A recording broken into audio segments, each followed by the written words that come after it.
Let's just give a round of applause to Neil. We're sitting down for tonight's interview because Neil's too tall and can't spend the entire evening looking up. Good evening. Good evening. How are you? Fine, and you? Good, thanks. So we can just take it to the floor. Like, tell us a little bit about yourself. Like, who is Neil? That's a very existential question. I suppose I'm a creator, giving birth to ideas kind of guy. I'm definitely a starter and definitely not a finisher. I thrive in talking in a bar about some ideas and making it a reality, I suppose. Trying to disrupt markets, look at business models that can change the South African landscape and so on. Yeah. And then tell us, like, where did you grow up? Like, can we just go like a little bit back? I'm a Boertjie from the Free State. I was in Welkom and Bloemfontein. I grew up. Studied at Stellenbosch Industrial Engineering. Marty's. Yeah, are you also Marty? Yeah. So you're a good guy. Studied in industrial engineering and then had a master's to go and study masters, but I had to pay my way through university. Oh, sure, yes. And I used my study loans effectively to try and make money to study, and I think that's where my entrepreneurial spirit started. In terms of like paying for like university and things, like was there financial issues at home, or was it just something that you decided at the age of 18 that I need to take responsibility for? No, I think I had teachers for parents, and that was great. But obviously it's expensive to study. I had a bursary from Anglo-American for chemical engineering, and I went one vac job one December on a plant, and I decided there and then, no, this is not for me. And decided to just do it on my own. And every year invested my student loan into the stock exchange and bought Snoopies and did all that sort of stuff to try and make money. Yeah. That's how it started. That's how I sort of got into So you were participating in the stock exchange like from university already? Yeah. Who was your lecturer, Mr. van der Berg, that you knew about the stock exchange? No, I suppose it's just the fundamentals that you try and follow, and maybe it was a bit of a naive thing to do, but I think you learned a lot along the way. But I mean, it's a positive, naive thing to do, because I mean, it's not something that I wasn't thinking about that at varsity. I was thinking about handbags and shoes, whatever little bit of money I had. And that has not changed yet, has it?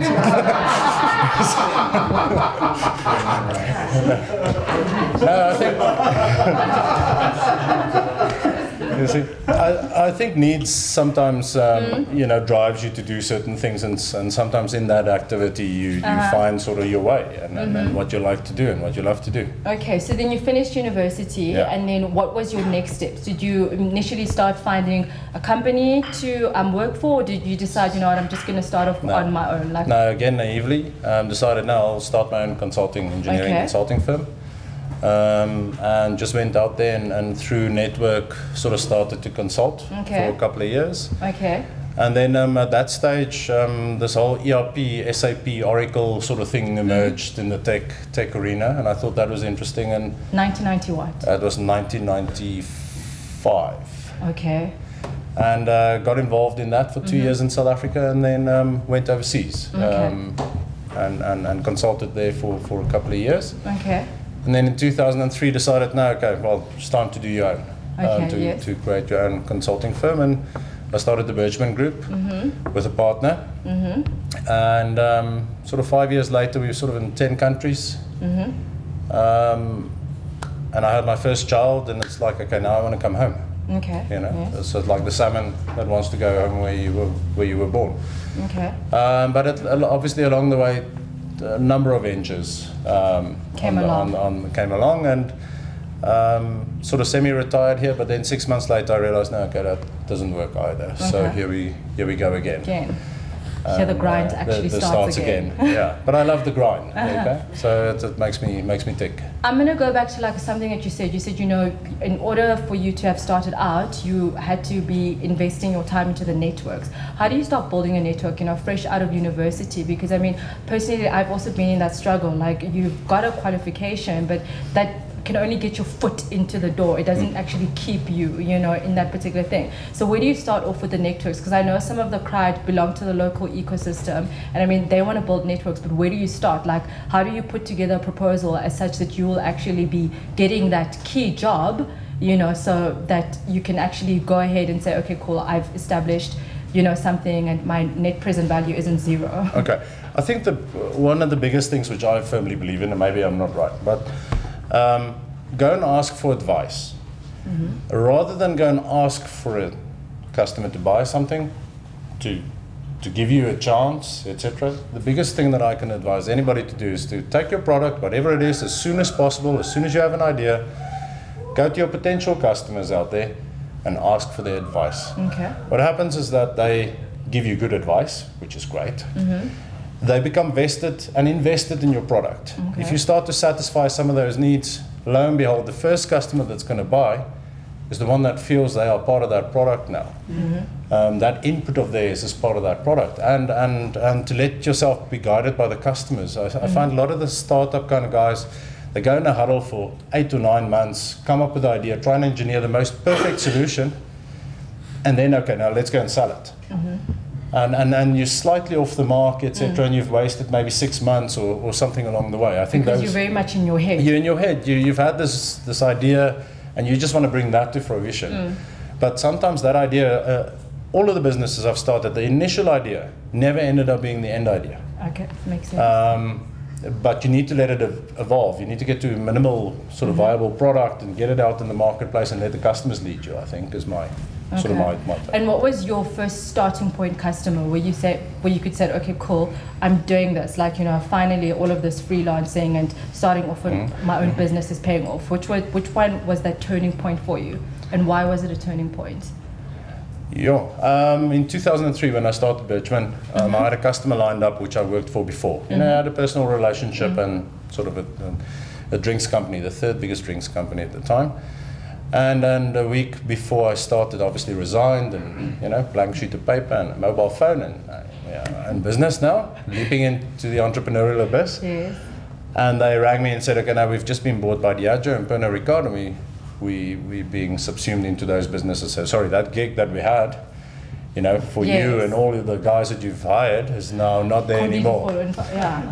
So my day one was that blank sheet of paper and so on. And ultimately, again, I just, you know, go out to your network, which you obviously build up over time, and say, look, this is my idea, what's your advice?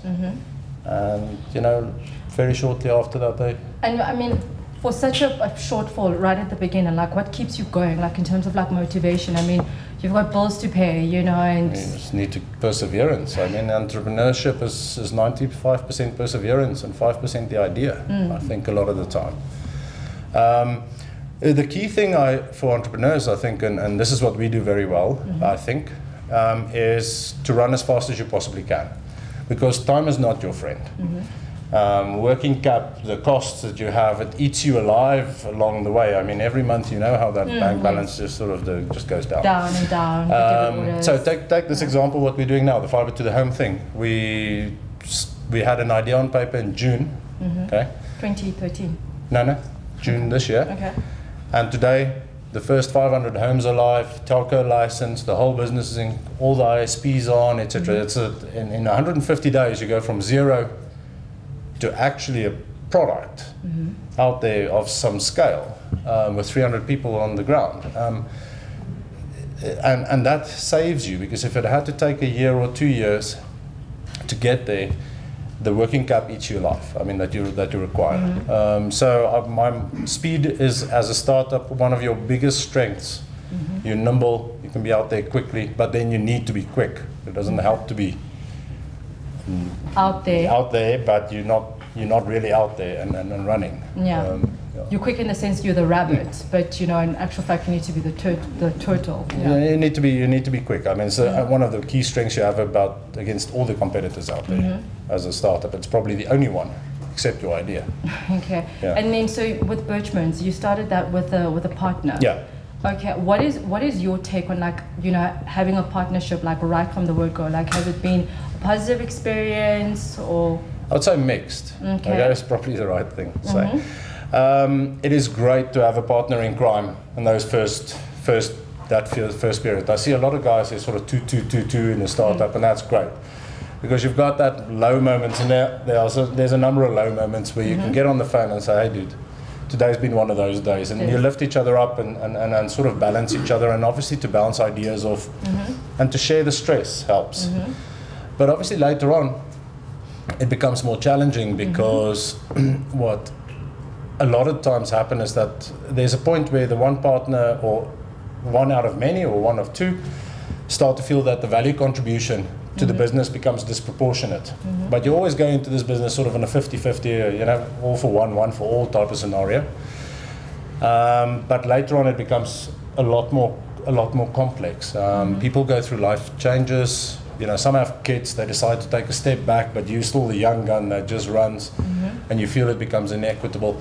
So choose your partners as like, you know, with absolute care, because they are... It's essentially a marriage. It is, and it's more difficult to unwind sometimes, because you can potentially kill the business in the process of trying to unwind that partnership that you have. Okay. Has there been any stressful like parts of the partnership that you can potentially share with us, and how do you overcome those aspects? Because take, for example, let's example, you have your idea of what marketing should be, and then the person has a completely different understanding of it. Like, how do you overcome such barriers? Because, I mean, marketing forms part of the principles of any business that underpins it. But if the one is willing to incur the cost and the other one is not willing to incur the cost, you know, how do you overcome that and still maintain the relaforship? I think it's dialogue. It helps to be three rather than two. Oh, okay. Because in partnerships, I forget about equity, but it always ends up to be a sort of a little bit of a democracy. It sometimes helps because you get sort of consensus view, but in other cases it ends up being an average view rather than a visionary view. And the third person can act like as the actual bird's eye and actually and sometimes you have personal challenges, and one can act like a broker between the other two. But there's always difficult situations. In Birchman, for example, I think we have like 21 partners across the world. Oh, okay. But some are retiring, some are having their first children. You know, there's a wide span of ages and life events, and everybody's got different drivers at different times in their lives, which potentially gets extrapolated onto the business, which makes it tricky sometimes because you're not in the same mode, you know, and your appetite for risk varies at times. So, but you know, as soon as you get to a certain scale, the machine itself, you know, has got enough momentum, and it sort of runs itself with the input from the Okay, great. And then with relation to Vumatel, because I think majority of the people really want to find out, like, where did you start off with Vumatel, and what exactly does Vumatel does? Is it competition for the Afri hosts? And no, okay. So I suppose the story starts with, you know, that in South Africa there's a bunch of submarine cables now under the sea that connect South Africa to the rest of the world and the internet. That's sort of come in the last 10 years. And from there on, they started to connect the cities, you know, the telecoms of the world, broadband, Infraco, and so on. And then some other companies came along, like Dark Fiber Africa. You'll actually see their manholes all over the country. And they effectively did what they call metro fiber. They connected all the cell phone towers, because that's the first thing that needed fiber. I don't know if you understand the benefits of fiber. It is at the speed of light. Use handbags and shoes as example. It's theoretically infinite amount of capacity to carry data. And data is the oil of our century. Yes. And in effect, for the cell phone towers needed capacity for 3G and so on, so they all put fiber to them. And we assisted as Birchman getting the cell phone towers connected across the country. But we realized that the businesses are not being connected. So we started a company called Conduct and built sort of the precincts, the classic precincts, Ilovo, Rosebank, Bryanston, and fibered up sort of 5,000 buildings in sort of 2 years. Okay, and then we got acquired earlier this year. And then the natural extension from there on is to bring fiber to the home, to consumers. I mean, in South Africa, we suffer greatly. We are the second most expensive country in the world in terms of cost per bandwidth. We get sold 40 megs a second, but we actually get 4. It's the only place in the world where you really get this, okay, I'm going to sell you a Ferrari, but you only have a Fuller, really, but you're paying that price. And it's really holding us back as a country, because you know, for startups like yourselves, information, access to information is key. Is key. So we decided to tackle this nettle because obviously the incumbent, being Telkom, is not really driving it. Telkom. It's not really driving it fast enough. And decided to take some suburbs and fibre up every home in that suburb. And a philosophical difference than what everybody else normally would do is they would put the infrastructure in and say, okay, now I'm going to give you services from myself. We said, no. If MTN had to put their fibre in, Vodacom had to put their fibre in, Telkom, AfriHost, everybody had to put their fibre in. It makes it unaffordable for the consumer. Yes. Okay, because you're duplicating infrastructure and the cost is going to ultimately be passed on to the consumer. So there's a concept called open access. So we don't provide services. We put the fibre in and we let all the service providers come on an equal footing to provide the services to the consumer. And that's how we can make it possible to work, because we don't duplicate infrastructure and all the services providers are coming on the infrastructure. It's a big task. Parkhurst, which is our pilot, is 54 kilometers. Imagine over everybody's driveway and rose bushes. That's plenty. It's to the airport and back. Okay. But it is really fundamental for South Africa to do this, and just this first bit of competition which we've entered into the marketplace, suddenly everybody is coming. Prices have already started to reduce in the country in 3 or 4 months' time, and this is what we need. We need competition. We need private companies to also come and play their role. We work with the communities. We call it fiberhood. It's a bit sexy. But we work with the residents associations and the residents in the community, because everybody is so frustrated by the situation and they really want it, but we need their support because it's a painful process. I mean, digging up the sidewalks is a painful process. But then my question to you is that at the moment the rollouts are happening in the more affluent areas, which someone can actually argue that those are the areas that can afford the current bandwidth situation in South Africa, that majority of South Africans don't fall part in that bracket. So what is the situation being done to actually like overcome that barrier? Because I mean 75% of South Africans are like living below the bread line, and however at the same time they're the ones who have the mobile phones, who are reliant on the internet access, you know, even like forming part of some of these startups, you know, like is something going to be done eventually where it's going to be in the townships, for example? Look, I think from an economical point of view, it's even in the affluent areas, because it's so expensive to do, it is still a bit difficult business case to make. Strategically, we all know it's a no-brainer. It's a question of timing. I mean, data growth grows at, I think Nielsen's law is something like it doubles every 18 months, okay, more or less, data consumption. So ultimately, we know it needs to be there.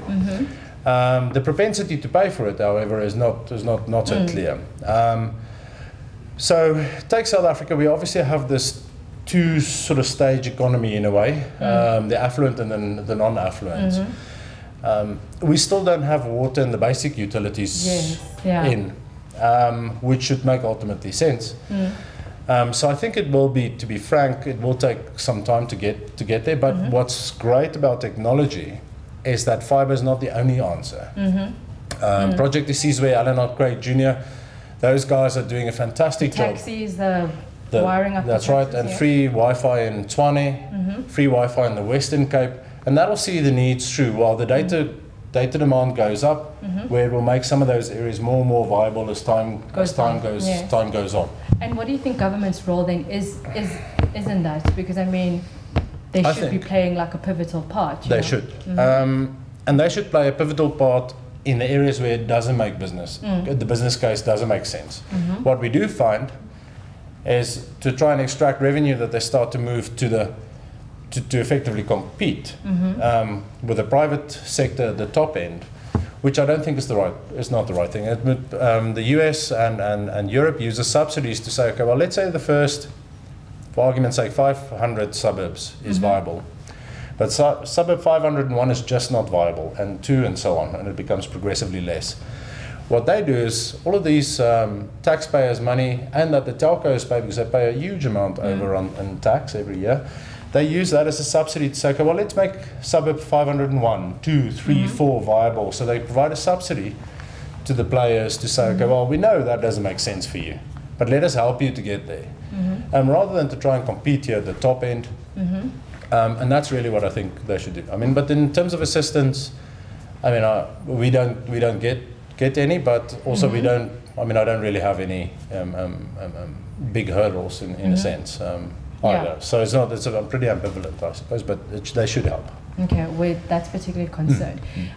So, what is your take on the current generic makeup of the tech ecosystem? Do you still think, because I was reading an article a couple of weeks back that says that tech is still currently a white-dominated industry, so, how do you overcome such a thing? Because I mean, I do know that there's a couple of startups, like even here as well, who are not white, but are willing to actually do something in the tech space, but they don't know how to actually overcome certain barriers because they don't have established networks, or, they are not have a basic education, university degree, etc., etc., etc. So what type of advice would you possibly give? I don't know. I think there's some incubators that's starting to emerge that sort of helps to facilitate this sort of thing. And I think private equity, even though it's difficult in South Africa to find this early stage equity, still today. There's more and more of that emerging because there's more and more success stories, and obviously overseas, there's a lot of opportunity which they see could potentially happen here. I don't know. I think it's to try and find mentors for these teams and see if you can extend your own personal network to some of these teams and try and find ways of help assisting them. Okay. We all have a duty to do it because really entrepreneurs is the ones that's creating the jobs in the country. Will be ultimately the ones that creates the jobs. Okay. If you look at East Africa now, starting to emerge, Kenya, etc., they're starting to emerge as in sort of a virtuous circle. To say, okay, well, there's more interest, there's more startups, there's more interest, more startups, and they're starting to evolve. We're just not evolving at that pace. And why do you think that is? Because I mean, we're supposed to be the economic hub of Africa, but I mean, in terms of what we're doing technologically compared to Nigeria and Kenya, we really are lagging behind. Look at how difficult it is to just establish a basic business today. I mean, you're all in this process just to get registered, just to get VAT, just to get a bank account. It's pretty tricky at the moment to get just through the regulatory stuff, and just eats energy and time. So that can definitely, the red tape can really be reduced. But I think we have a bunch of very large companies in South Africa which really dominate the marketplace, which makes it difficult to sometimes find there's big companies. And there's lots of small ones, but there's transition in the middle in the tech space is not really there. So it's very difficult to make that leap, I think, up into the medium, let's call it the mid leagues or the A leagues, I suppose. Okay. I don't know why. Is there any questions for Neil? So what sort of legislation do we need to comply with the current,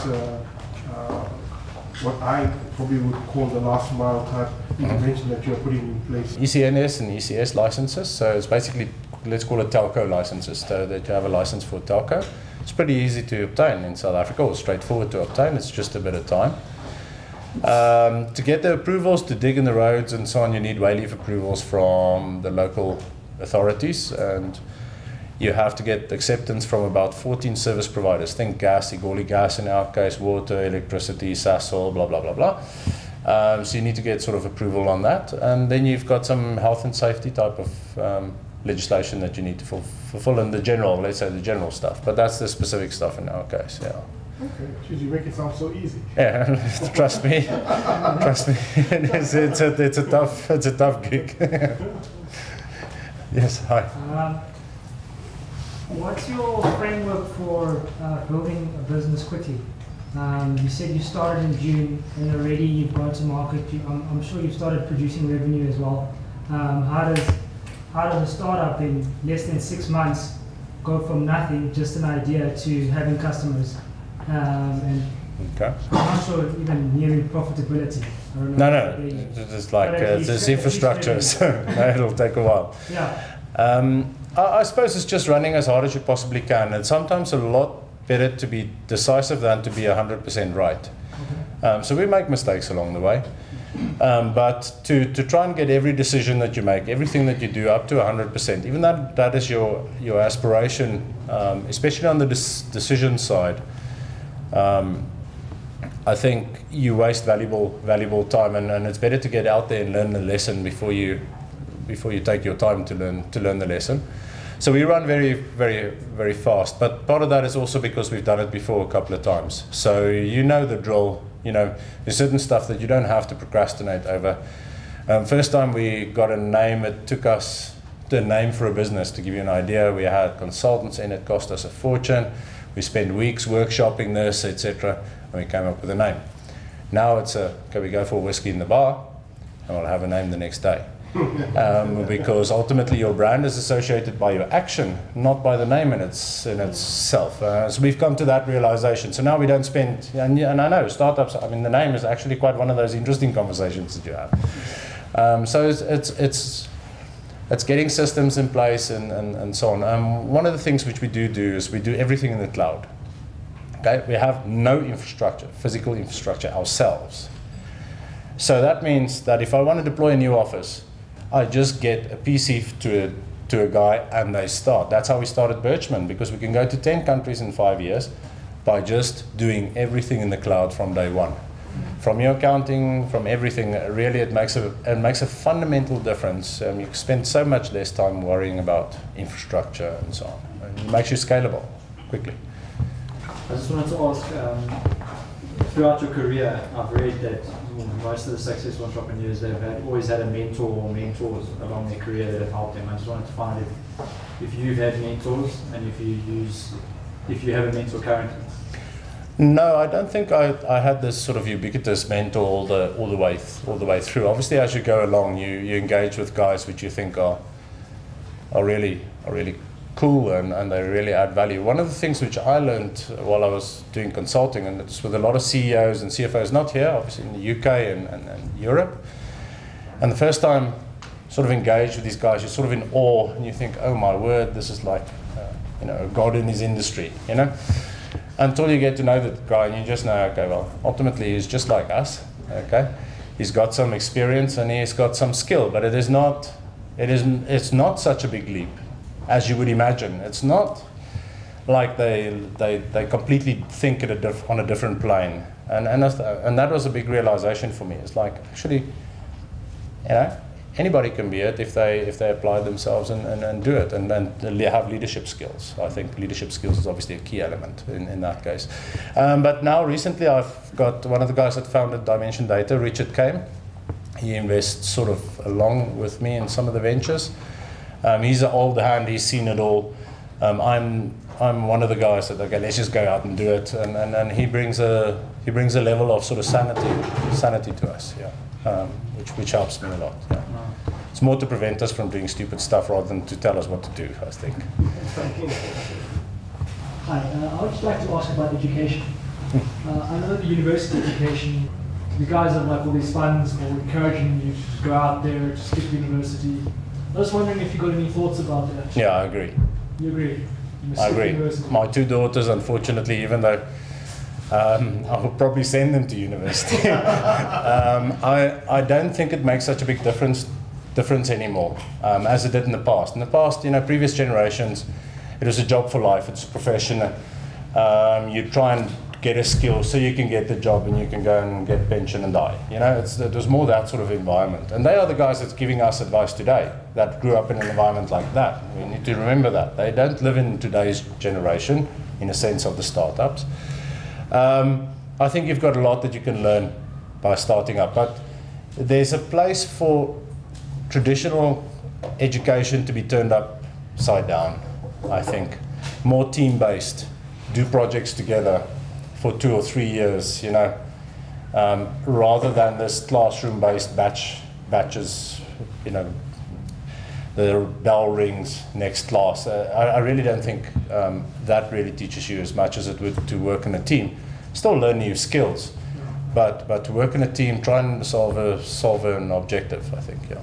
I mean, so you would perhaps say it's better to perhaps go to an innovation hub for. Yes, yes. I'm not saying okay, just don't do don't do anything and decide to start Facebook. Well, that'll work too.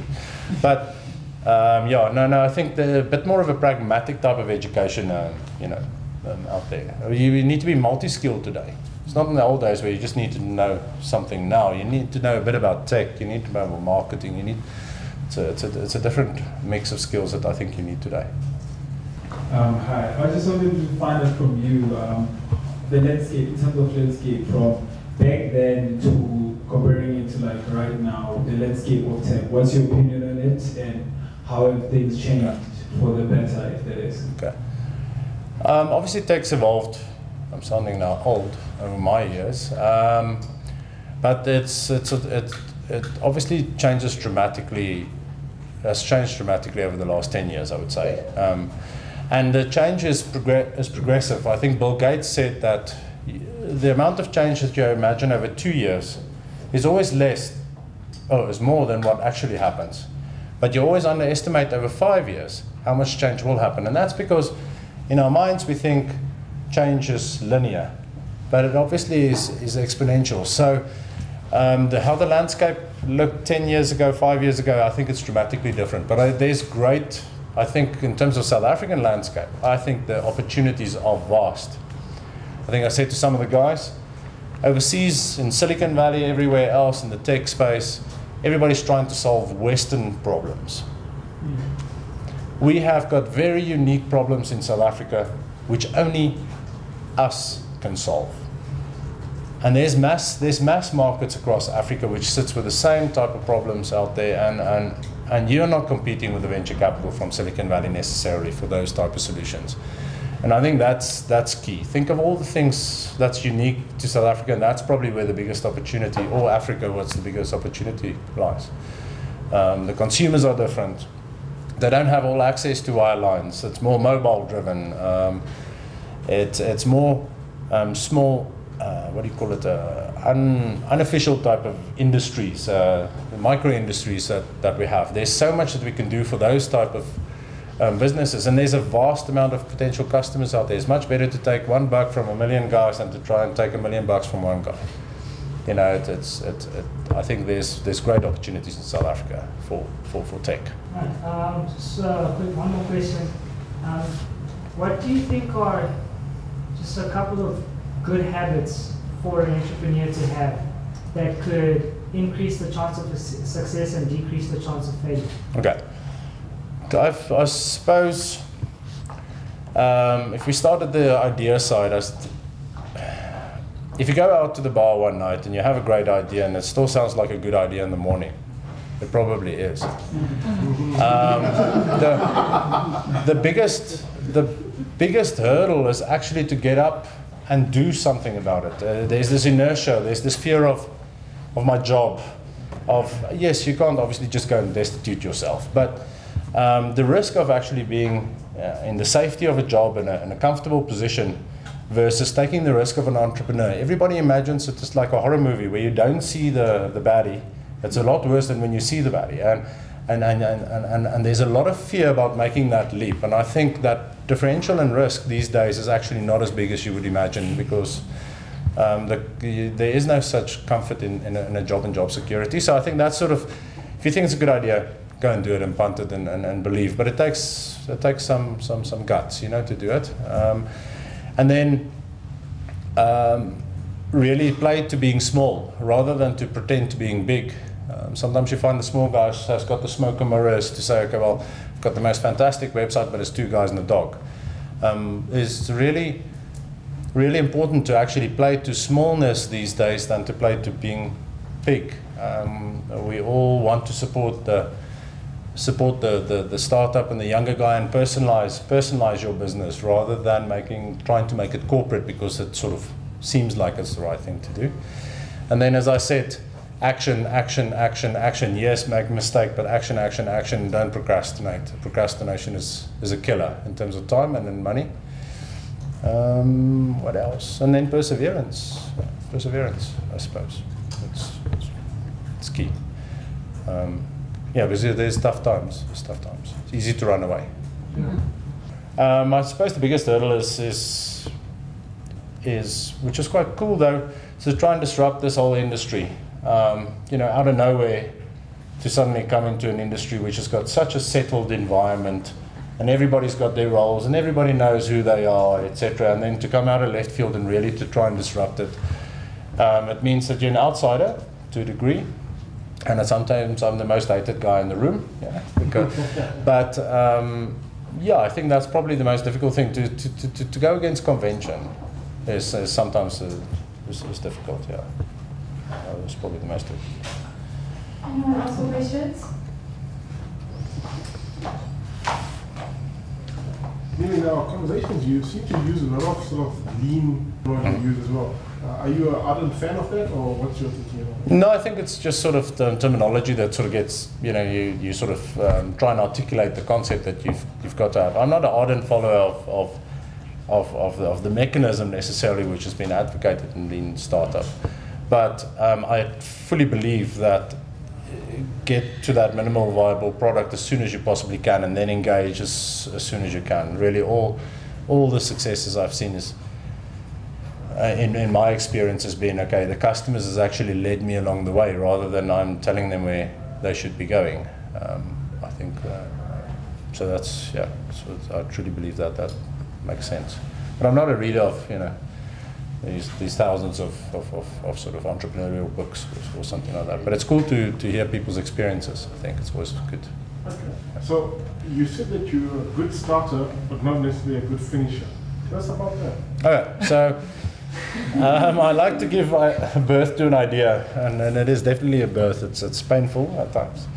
But there's a moment where you realize, I think in Birchman it was when I bought the PC for me, and I had to get 3 sign-offs on my own company to get the PC organized.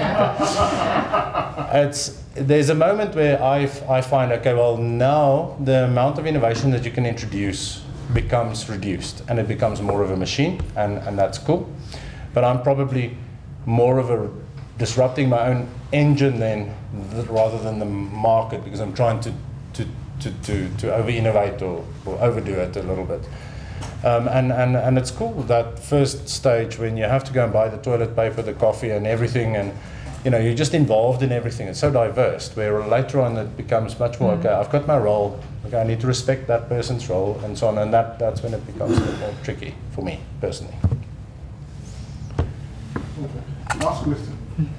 You mentioned try to do everything in the cloud. I mean, for a lot of the startups here, if you just tell us, I mean, how do you actually do that, and what sort of tools you use to achieve it? QuickBase from Intuit is one of the best tools in the world, in my opinion. I've used it for the last 10 years. It's a database that you can run spreadsheets, but it's basically spreadsheets in the cloud which everybody can access. And in reality, our lives are just a couple of spreadsheets. Okay? Everything can be distilled down to a spreadsheet. All our accounting packages are on the cloud. I mean, you know, locally you've got Pastel and all that sort of stuff, and that's cool. All storages, all you know, all the apps that we use are, even field service, that sort of apps are all in the cloud these days. I find it quite difficult to start the startup and also maintain kind of family life. If the startup becomes your baby, with the baby that everything depends on. Yeah. So just curious about how you manage the family life and, you know, and starting a big project like this as well. Look, it's one of the luckiest. I'm one of the luckiest guys in the world, because I have to say my family is very supportive, and they sort of know who I know who I am. But because I've been doing it for a long time, and they've sort of become accustomed to it. You know, there's periods of huge amount of energy like we're doing now, and then it sort of tapers away, next idea, and then it goes again. But they've been very accommodate. You know, they supported a lot, but it is definitely not easy. I mean, you know, there's some school concerts and stuff that you miss and so on. But it actually helps me to live in Stellenbosch rather than in Joburg, because when I'm home, I'm home. When I'm at work, I'm fully at work, and you don't have that sort of thing at night, having the business dinner, and you say, oh, shit, I need to be home. It's a bit. You can engage, so that helps a bit. But obviously you miss them and so on. But they've been supportive, yeah, very supportive. Well, I think that's it with Neil. Thank you guys so much for joining us. Can we just give Neil a round of applause? I need to mention that Startup Grind Johannesburg is being sponsored by Sir Juice, the Sandwich Garage for the lovely snacks at the back. We're also being sponsored by Josie Hub and SME Media Group. Thank you guys so much for being a lovely crowd. Our next event is on January 29th. We're hosting Ryan Bacher from Net Florist, so please do join us. Thank you so much. Startup Grind Johannesburg is being sponsored by Sir Juice, Josie Hub, STME Group, and the Sandwich Garage.